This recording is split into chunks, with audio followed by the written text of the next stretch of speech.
Good morning, good afternoon, good evening, Mission and beyond. I'm your host, CXhris Topher, and we are LIVEish once again from MNET TV studios right here in the heart of beautiful downtown Mission, British Columbia.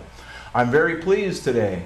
You got a little something that's more in line with what I like. As a lot of you know, I like my music a little on the harder side, so I'm very happy to have somebody that's coming up and is going to knock your socks off on the symphonic metal scene, which makes me very happy. I have with me today Alexia and Tracy Lee, guitarist and singer for Sain Arden. Alexia, Tracy, thanks for showing up.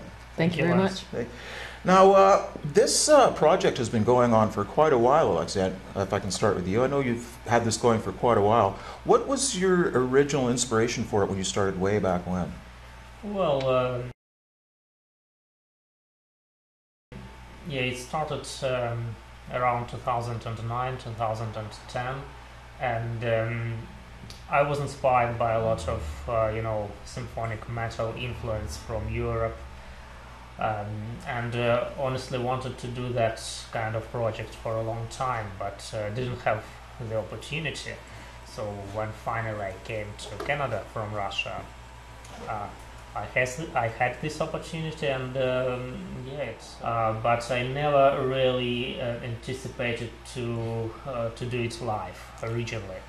Because I know you had originally intended it just to be a studio project. So along with that change, how else is your vision of what you wanted to do changed over the years? Well, actually now I would like to concentrate more on live performance and kind of polish this area. And I know we've yet to perform and at MNET Radio Music Festival, and that would be like a very important threshold for us. So yeah, that would be the first priority, and then of course we would like to get into recording the new stuff and producing a new record. And having started out, I know you started out as a classical pianist, Tracy. You started out singing opera, I believe. Mm-hmm. So what was it that drew you guys to metal? Was this just something that was always there? Do you remember what it was that first made you want to go in that direction? Well, for me, metal has kind of, this energy.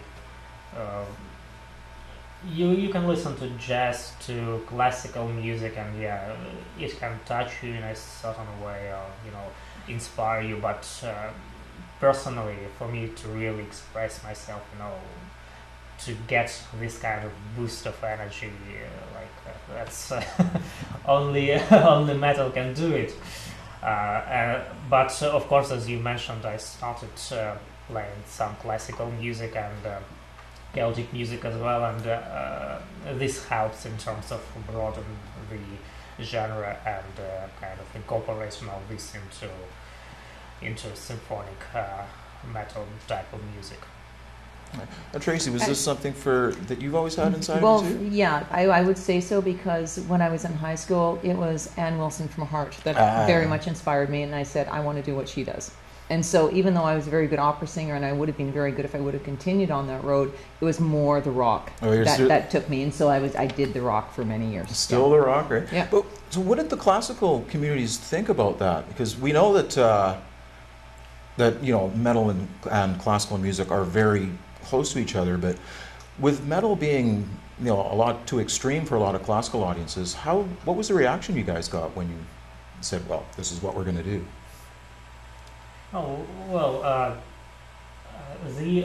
at least the material we created to date, it has quite a bit of variety. It's not just mixture of classical and metal put together. Not at all. So there are certain pieces which I hope would appeal to audience who likes classical music more rather than rock or metal. But I think generally it's all about finding your audience. So for finding people who like this particular music. I guess overall, yeah, the feedback was positive, even from classically trained people. They enjoyed working on this project. Tracy, what did people say when you told them? Well, for me, it doesn't really matter so much what they think, because I come from a background of, when I was introduced to LIVEish a few years ago, and then I was with the band for, I don't know, 6 years. We did a lot of LIVEish, and then we did classical rock.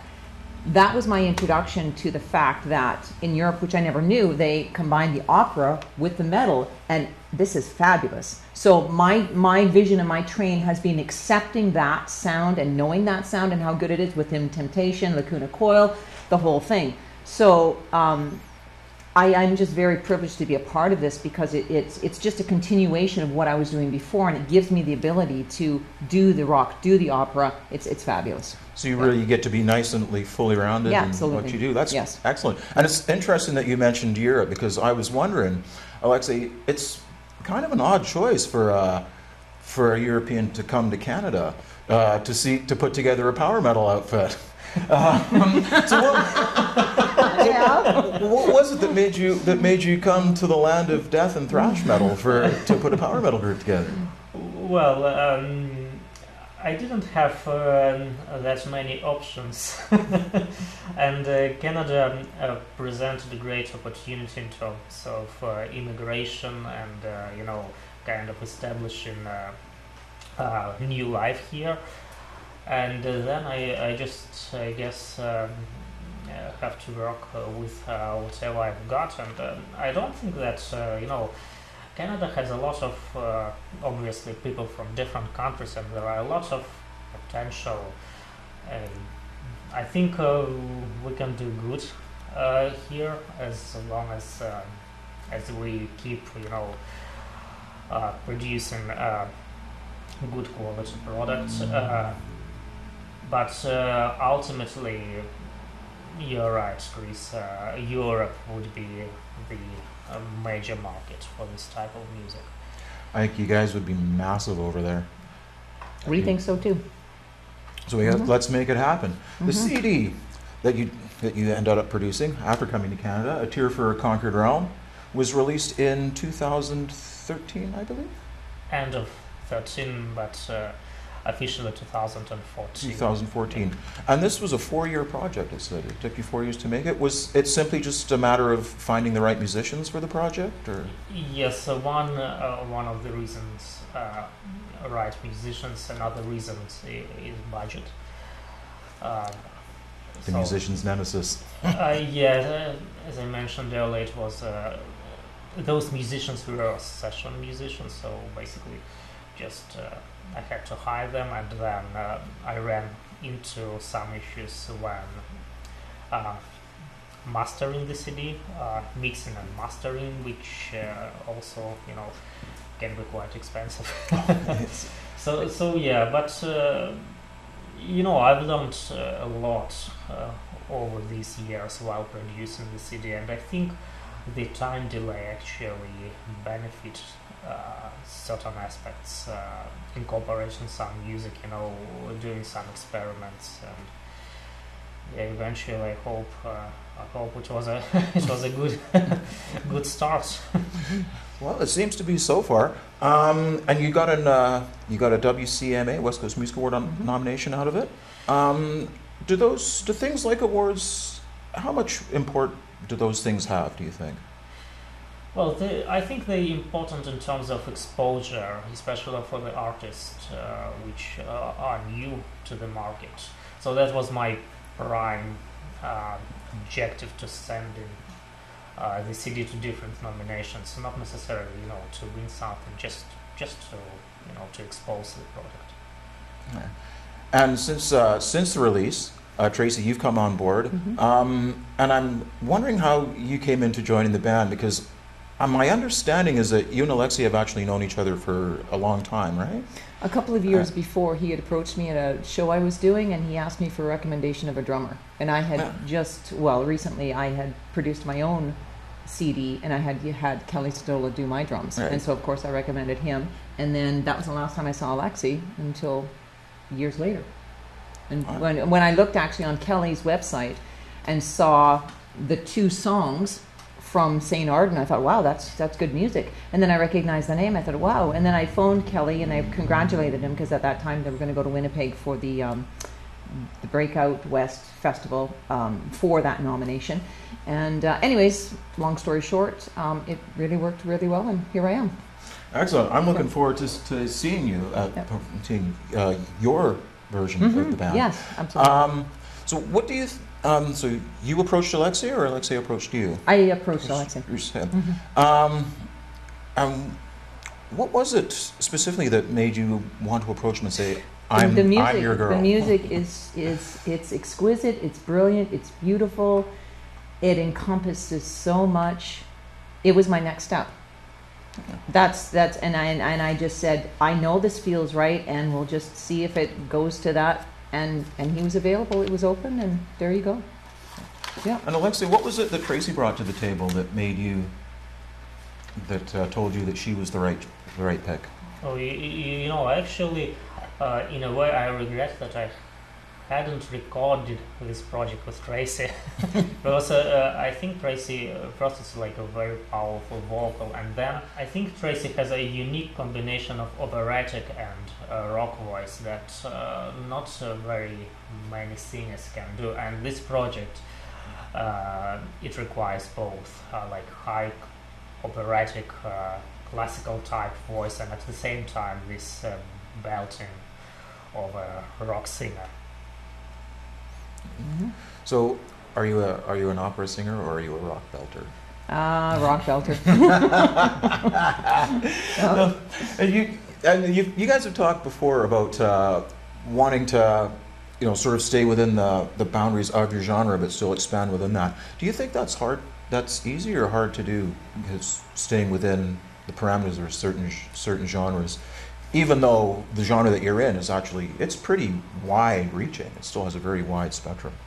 Yeah, I don't think it's very hard to stay within the genre, but I think it's important to introduce a little bit of diversity too. So I would say we intend to concentrate maybe like 70–80% on symphonic metal style, and then introduce some a little relaxed type of music. the little breathers in between. Exactly. Yeah. It's actually very interesting that you mentioned diversity, because all four of you guys, like all the members of Sain Arden, like even as individuals, are all from very diverse backgrounds. You're both just yourselves with both your classical and your metal backgrounds, and whatever else you got. How does that work as far as keeping people on the same page? Because I know, Tracy, now that you do a large chunk of the writing as well. I don't know if the other members do or not, but with having more than one writer, does having such a wide array of taste and influence? I'm gonna add in here, in the 4 songs that we have created, the ease and the flow is astounding. It just amazes me, because I give Alexi the lyrics. In the 4 songs, one of them is totally all his. Right. The other 3, I've given him the lyrics. In 2 to 3 weeks, he gives us back the music, which is stunning and amazing. And I'm looking at this and saying, wow, the strings are there, everything is there. Like, he's a genius. Oh. And I am privileged to work with him, because for it to flow like this. So when you talk about how large it is, those 4 songs are still within. Somebody said, can't remember who said, the album is like its own little family. Well, our new songs are like the brother and sisters, because they're something else, but they're a continuation, but they are still the same. You can tell they came from the same place, but they are the next step. It's more of a natural progression as opposed to a really drastic direction change. Yeah. Excellent. I like that. And if I may add, I think what's important is that everybody contributes, and we all have personal input into the music, and other musicians do some tweaking on drums or back vocal, etc. And that's what makes it interesting, I believe, when people with different background contribute to music, trying to kind of go into a certain direction. This is what makes it interesting. And you find out new things. It's kind of like all those thrash metal bands with jazz drummers in them. And somehow it works. And Alexia, you wear a lot of different hats. You write, you perform, you're a producer, you're a teacher. Is there any one particular one that gives you the most satisfaction or the most enjoyment? I would say I like a lot working in the studio. That's probably the most comfortable area. I enjoy performing too, but it's it's a little bit different type of animal, I would say. You know, in the studio, I find myself more creative. You guys are going to be making your live debut very soon here at the MNET Radio Music Festival. You guys could have picked anywhere, like any number of places to make your live debut. So what made you choose the festival? Well, I'll let Tracy answer this question. Through a friend of a friend, we became aware of the what is now called the Rail Yard. And so just meeting Lance and Newton and then being presented with this opportunity, it just all flowed really nicely. So I get right place, right time. And we're here. Yeah. Well, yeah, you actually have a connection to Mission. I didn't know this up until recently. I believe your drummer actually lives here. Yeah, you lived and worked here for a few years? I lived and worked here probably for about 20 years. Yeah, and then Rolf lives here now. Yes. Mm-hmm. So what was it that made you make the decision, or when did you know it was time to take the band out of the studio, Alexia, and go live? Well, I kind of I think I started elaboration on that right after completion of this record, and initially I tried to move forward with session musicians, but it didn't quite work out. Again, budget was one of the concerns. And the second issue that I'm actually glad it didn't happen, because we were not ready, and it took us quite a long time to get even to get the rehearsals to a proper level. So I don't know if I answered your question completely. But you did great. I'm wondering about, you used a lot of extra musicians, a lot of session musicians in there. So when you perform live, I'm assuming is it the core band? Would you bring any? So will you be bringing backing tracks, or are we going to see a more stripped down, kind of more rockin' version of the band?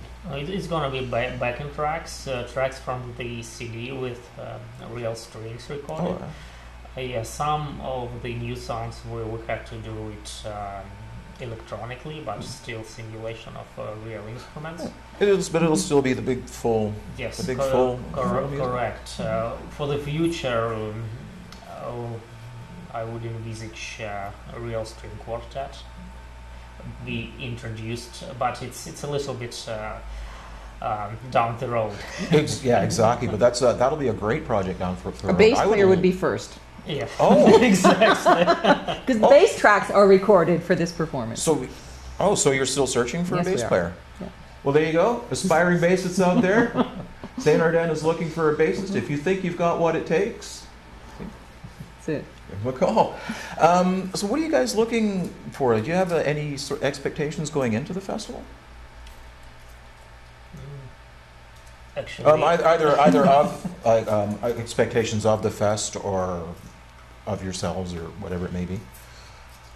Well, I think primarily we try to do the best we can. Yeah. So and it's a little bit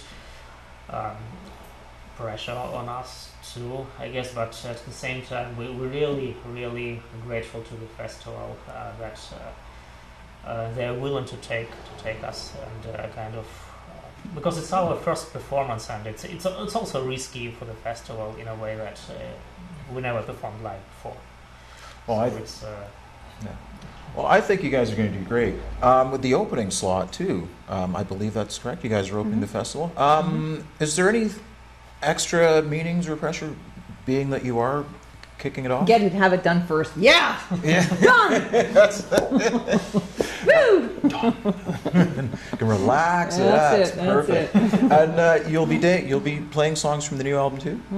Absolutely. Well, it's a new album, yes. That will be the new album, yes. Will the album be released by then, or do you have a date for it? No, what? No, we haven't started recording it yet. Oh, it's still in the writing process. Yeah. Okay, well, you've told us a little bit about the album so far during our discussions. I'm curious, since you and the other band members are throwing in more to the writing now. What can we look for in the next step in the progression from the band? Like what? I'm not wording this very well. I'm going to start this part again. Tracy, as you said, you're doing more writing. The other band members are throwing into more of the writing too. So what can we expect differently for the next album from the first one? I think what I just thought of now is I'm looking forward to hearing other people's opinion when they hear the two songs that we're going to do, Narcissistic Greed and First Day of Freedom, because I want their opinion as to how it is the next level or the next progression, or how it is different, how it is the same, how they see it. Because for me, it is just a flow of creativity as the next step. So I mean, the lyrics come from whatever they're coming, and they give them to him, and it's created. I don't have any parameters of what I want. I just know what my lyrics are, and he does the rest.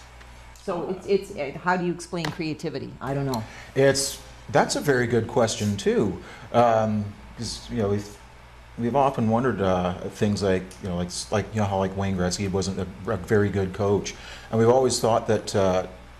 By the same reason, like Hendrix wouldn't have made a good guitar teacher, because some things that they just come naturally to you, and they're hard to create, to explain, or to teach.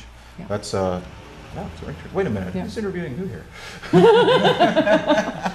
I mean, I give Alexi 4 pages of lyrics, and he brings us back 1 page with all the gems, and I'm just astounded. And he does most of the melodies, because my melodies would be different. They would be more folk rock or something, which we don't want. I want his melodies. I mean, it's beautiful. Yeah. So from a lyrical standpoint, what kind of things do you draw your inspirations from? Life experience, Gold Digger, which is going to be our next song that we're going to be working on as an example. I was in a hospital, and I was listening to 2 people have a conversation, and I just thought, oh, that is lyrics. So, life is just experience, and when you can tap in and say, that is lyrics, then you go away and you write them down. I've written over 100 in my life, so you get in that zone, and you wake up in the morning, and you have to write the lyrics down, right? So, and eventually they get recorded, they come onto a CD, and then we see you guys come out and play them live. We have the MNET Festival show coming up. Do you guys have any other dates planned? Not yet. I think all will depend on how we perform, and then we kind of can select other venues. So you're more focused on working on the album, I'm guessing, at this point? I'm working on the actual festival program. Okay. I see. And well, that's great. We're looking forward to seeing you. We're looking forward to hearing the new album when it comes out. Do you guys have any parting words for your fans, for our listeners? Come and have a great time. You will be amazed. Yes, you will. My guests have been Alexia and Tracy Lee of Sain Arden. You guys, thank you very much for coming with me. Thank you for your time. You guys out there, thank you for your time. I'm CXhris Topher. We have been LIVEish from MNET TV studios here in Mission, and we will shout at you again very, very soon. The date is August 27th, MNET Radio Music Festival. The CD, number 1, is A Tear from a Conquered Realm. CD number 2 will be coming soon. In the meantime, get to know, get to love A Tear from a Conquered Realm. Tracy Lee, Alexia, I thank you guys for your time. You good people out there, I thank you for your time. I'm CXhris Topher. We've been LIVEish from MNET TV studios, and we'll shout at you again very, very soon.